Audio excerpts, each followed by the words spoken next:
Assalamualaikum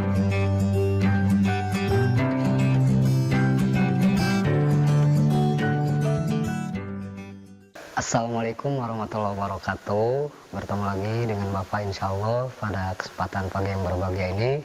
Perkenalkan terlebih dahulu, nama saya Jajang Nurul Huda, insya Allah akan bersama-sama belajar di kelas 11. Dan pada kesempatan ini mungkin bab yang ke-9 kita ketahui tentang hormat kepada guru dan orang tua. Nah, lalu apa yang harus kita pelajari? Di antaranya di sini kita dahulukan dulu tentang hormat kepada orang tua.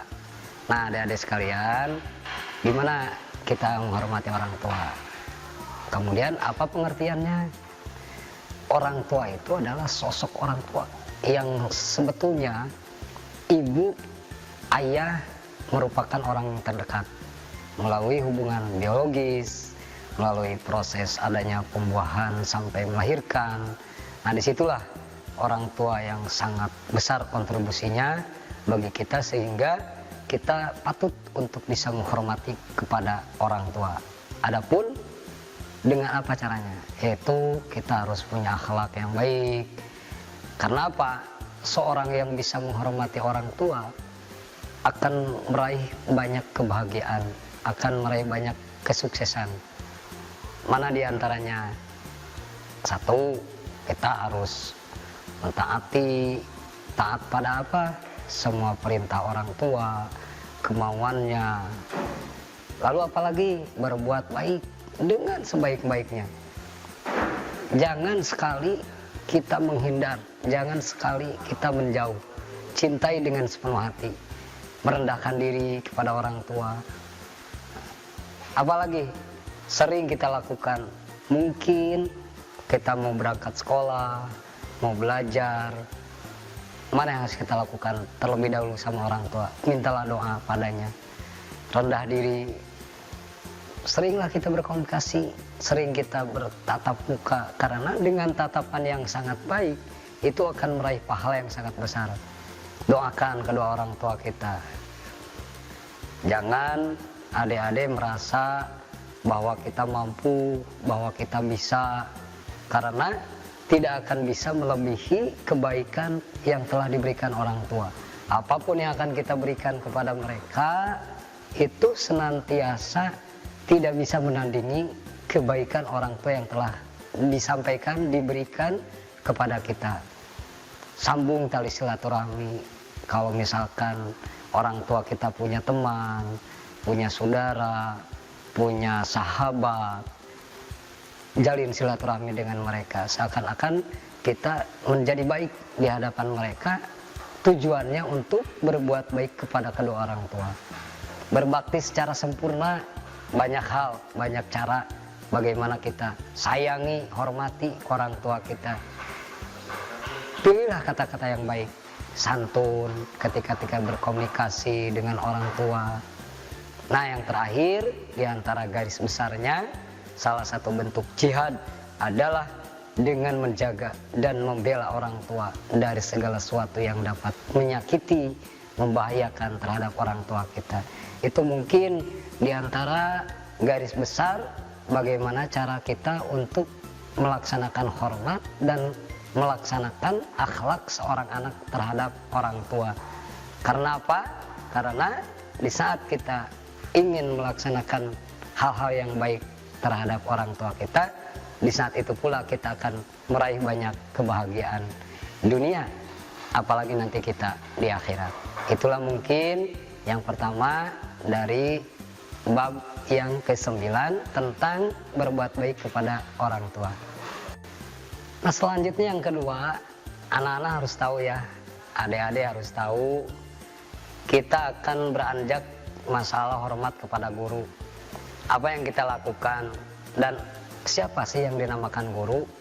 Guru adalah sosok semua orang yang pernah memberikan, mengajarkan tentang ilmu dunia, apalagi ilmu akhirat. Itu yang dinamakan guru. Walaupun hanya satu kata, walaupun hanya satu kalimat, itu namanya guru. Adapun Hormat atau akhlak terhadap guru dapat dilakukan sebagai berikut. Mana nih? Harus tahu. 1. Cintai guru, hormati guru, senantiasa mendoakan kepada guru untuk baik dunia dan akhiratnya. Walaupun guru kita dianggap orang yang paling baik, orang yang paling bijaksana, tapi tetap masalah mendoakan, kita harus bisa mendoakan terhadap guru kita. Kemudian jika terjadi perbedaan pendapat, misalkan kita ada prasangka yang kurang baik sama guru terhadap penyampaiannya yang kurang pas, yang dengan penemuan kita berbeda, diskusikanlah dengan cara yang sopan, dengan cara yang santun.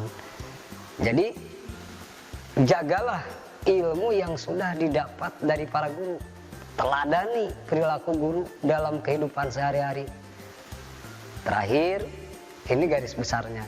Tekun, disiplin dalam menuntut ilmu supaya kita tercapai apa yang kita harapkan, apa yang kita butuhkan, kebahagiaan dunia, kebahagiaan akhirat.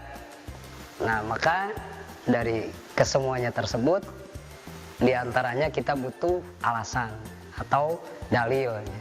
Maka dalil di dalam Al-Quran surah Al-Isra ayat yang ke-23, di situ Allah berfirman, A'udzubillahi minasyaitonirrajim, wa qadha rabbuka alla ta'budu illa iyyah wa bil walidaini ihsana imma yablughanna indakal kibara ahaduhuma aw kilahuma fala taqul lahumā uffin wa la tanharhumā wa qul lahumā qawlan karima.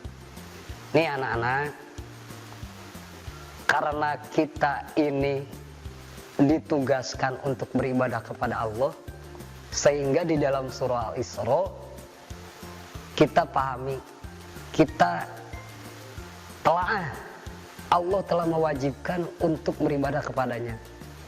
Allah telah memberikan kewajiban kepada kita, jangan beribadah kepada selain Allah.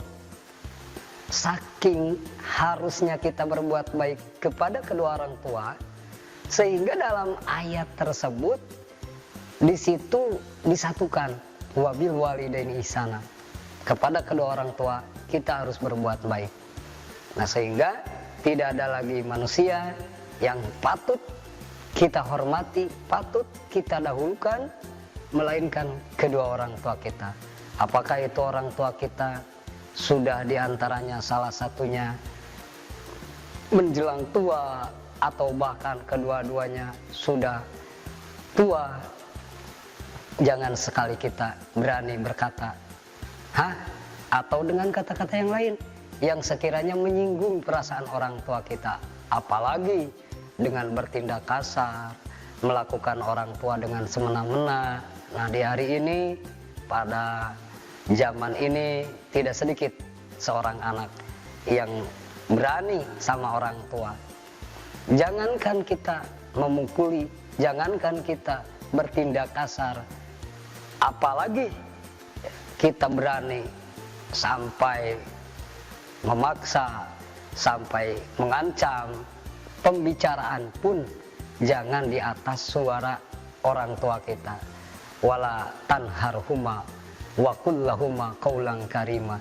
Janganlah kita berani untuk memarahinya. Berilah perkataan-perkataan yang sekiranya orang tua kita merasa betah, merasa enak, merasa puas mempunyai anak. Nah, jadi di kelas 11 ini insya Allah adik-adik, anak-anak dapat memahami, walaupun di rumahnya suka belajar dari guru-gurunya, mungkin pelajaran ini bisa membantu lebih menguatkan kita ketika kita berhadapan dengan guru, ketika kita berhadapan dengan orang tua. Nah, kemudian kandungan yang terkandung dalam ayat ini, dalam surah Al-Isra ini, pertama, Allah SWT merintahkan kita untuk mengabdi, beribadah hanya kepadanya. Satu, pegang ya, Ulang ya. Satu, Allah memerintahkan untuk mengabdi dan beribadah hanya kepadanya. Yang kedua, Allah memerintahkan kita untuk berbuat baik kepada kedua orang tua. Yang ketiga, kita berbakti kepada orang tua. Yang keempat, Allah melarang seseorang untuk mengucapkan kata-kata yang buruk dan menyakiti meskipun hanya sekedar Nah, yang terakhir, garis besarnya yang kelima, Allah memerintahkan kepada kita untuk melakukan komunikasi dengan penuh adab, akhlak yang mulia. Itu garis besarnya kandungan dari yang terkandung dalam surah Al-Isra ini. Itulah para adik-adik, anak-anak. Tapi perlu kita dikuatkan lagi dengan dalil-dalil yang lainnya, alasan-alasan yang lainnya. Di antaranya mana? Ada hadis yang mengatakan di sini an Abdullah bin Am qala jal rajulun ila Nabi SAW. Di sini Abdullah bin Am menyampaikan bahwa suatu ketika ada seorang laki-laki datang kepada Rasulullah SAW. Apa tujuannya? Yasta'dzinuhu fi jihad. Dia meminta izin untuk berjihad. Kemudian Rasul bertanya, ahayyun walidak? Apakah orang tuamu masih hidup? Wala. Kemudian si rajul tersebut berkata, na'am, iya, orang tua saya masih ada, masih hidup. Kemudian Rasul menjawab, kalau begitu, papihima fajahid. Maka dengan cara berbuat baik kepada kedua orang tua, membela, mengabdi, mengkhidmat kepada orang tua, itu sudah termasuk dalam kategori orang yang berjihad. Nah, jadi isi dan kandungan hadis ini, pertama, berjihad di jalan Allah Subhanahu wa taala. Yang kedua, pentingnya berbakti kepada kedua orang tua. Dan yang ketiga, berbakti kepada orang tua dan merawatnya dengan baik. Itu mungkin yang harus adik-adik pahami, ketahui. Apakah perlu dengan hadis yang lain? Butuh, karena di saat ini apalagi yang namanya manusia selalu butuh alasan, butuh dalil. Untuk meyakinkan keyakinannya itu butuh fakta yang sedetil-detilnya. Nah, adik-adik sekarang kalau ditanya kenapa alasannya kita harus hormat kepada guru, ada nih hadis yang lain yang mengatakan bahwa an Abi Amama al-Bahili qala zukil Rasulullah sallallahu rajulan yadu ma'abidun wal akharu alimun. Nih, dalam hadis ini dikatakan bahwa diceritakan pada Rasulullah SAW ada dua laki-laki. Yang pertama, si orang tersebut termasuk golongan orang yang biasa-biasa. Yang kedua, si orang tersebut termasuk kepada golongan orang yang alim. Kemudian Rasulullah SAW di situ mengatakan fadlul alimi ala abid kafadli ala adnakum. Nih, saking butuhnya kita menghormati kepada guru, jadi orang yang menjadi guru itu nilainya, peringkatnya akan lebih tinggi dibandingkan dengan orang-orang yang tidak mempunyai ilmu. Sehingga disampaikan oleh Rasulullah SAW, di sini ibarat kalau Rasul orang yang paling mulia, maka derajatnya akan lebih tinggi dibandingkan dengan makhluk yang lainnya. Bukan hanya sekedar golongan manusia, tapi dibandingkan ahlus samawati wal ardh. Sehingga ketika semut masuk ke dalam sarangnya, ketika ada ikan yang di dalam lautan, di dalam air, semuanya mendoakan kepada orang-orang yang mempunyai ilmu.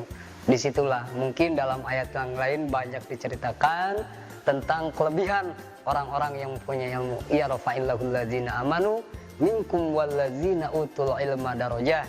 Di situ dikatakan bahwa orang yang mempunyai ilmu derajatnya akan lebih tinggi dibandingkan dengan orang yang tidak punya ilmu. Atau dalam ayat yang lain pula dikatakan, sehingga orang yang mempunyai ilmu itu tidak ada bandingan dibandingkan dengan orang yang tidak punya ilmu. Hal yastawil ladzina amanu, hal yastawil ladzina ya'lamuna wal ladzina la ya'lamun.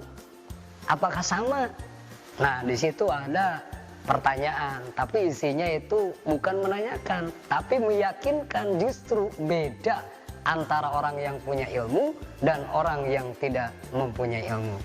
Itu ya, diantara hadis atau dalil yang menjadi sebuah kekuatan tentang harusnya kita menghormati kepada seorang guru. Itu mungkin ya. Dan perlu kita kaji lagi kandungan-kandungan daripada hadis-hadis yang telah kita pelajari. Yang pertama, dalam hadis yang disampaikan barusan, satu, orang yang punya ilmu itu derajatnya sangat tinggi. Yang kedua, isi kandungan hadis tersebut wajib kita untuk menghormati kepada guru. Mana menghormati kepada guru merupakan suatu kewajiban. Kemudian guru adalah semua orang yang pernah memberikan dan mengajarkan ilmu serta mengarahkan kepada perbuatan-perbuatan yang baik. Dan yang terakhir dan yang ketiga yaitu dalam kandungan hadis tersebut memerintahkan kepada kita untuk mempunyai sifat tawadu. Itu ya anak-anak, pelajari dari hadis yang pertama, hadis yang kedua, bahkan ayat Qur'annya. Ketika kita beranjak bertujuan untuk bisa berbaik kepada kedua orang tua kita, kepada guru kita, butuh dengan keyakinan kaitan-kaitan yang berhubungan dengan ketauhidan dalam ibadah kepada Allah Subhanahu wa taala. Mana diantaranya? Satu, perintah berbuat baik kepada orang tua, perintah berbuat baik kepada guru, perintah juga beribadah kepada Allah Subhanahu wa taala. Bahkan diperintahkan berbuat baik kepada kedua orang tua, berbuat baik kepada guru, itu merupakan perintah Allah. Dua, sikap dan perilaku hormat dan patuh kepada orang tua dan guru merupakan bagian dari ketauhidan orang yang beriman dalam beribadah. Ketiga, berbakti dan berbuat baik kepada orang tua dengan tulus, ikhlas, begitu juga perilaku terhadap guru. Maka dari kategori yang 3 poin ini perlu kita untuk menyimpulkan apa sebetulnya yang harus kita lakukan ketika kita berhadapan dengan orang tua, ketika kita berhadapan dengan guru. Pertama, yakinkan itu adalah perintah Allah. Nah, dari situ mungkin Bapak akan mengasih tugas ya sama anak-anak, kerjakan nanti di rumah dengan sebaik-baiknya. Apa saja yang harus kita lakukan ketika kita berhadapan dengan orang tua, tulis ada berapa, silahkan mau yang 3 poin, 4 poin. Yang kedua, apa yang harus kita lakukan ketika kita berhadapan dengan guru, tulis. Kemudian yang terakhir, coba bikin sebuah kisah ketika seseorang berbuat baik kepada kedua orang tua, maka kita akan menjadi sebuah inspirasi ketika kita membuat sebuah kisah tersebut. Apakah kisah yang terjadi kepada kita sendiri ataupun kisah-kisah yang telah ada di dalam pelajaran-pelajaran yang lainnya. Mungkin hanya itu yang dapat Bapak sampaikan pada pertemuan kali ini. Mudah-mudahan kita mendapatkan ilmu, terutama kita bisa mengamalkan ilmu yang telah kita dapati. Akhirul kalam, assalamualaikum warahmatullahi wabarakatuh. Kunjungi sosial media lainnya seperti website kami di pkbmalfata.com, Facebook PKB Malfata Mananjaya, Instagram PKB Malfata Official. Dan terima kasih telah klik video ini. Jangan lupa like, comment, share, and subscribe untuk menunjukkan dukungan kamu terhadap channel ini. Enjoy the video PKB Malfata.